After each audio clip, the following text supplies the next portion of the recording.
right, opening up and right there, there's your bell. And we're off. Like I said, markets acting a little bit more friendly than they were in the last 5 minutes. We're letting our scanners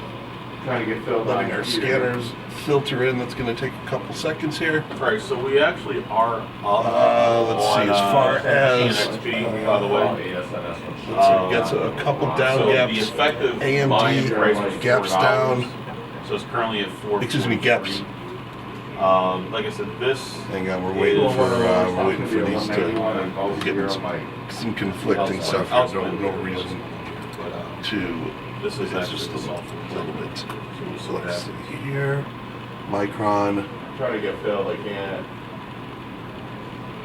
Actually, we have really nothing to the downside. We do have CRM up 8% on the day. Charlie, All right, so we're going to watch that, see if that's going to retrace a little bit. We'll see if that's going to, after our 10-minute mark, if we're going to have a gap fill to the downside. It opened up, rallied up a little bit, and now coming off. There's some profit taking there. We're going to have a number of gaps to look at to the upside. Baba Baidu Square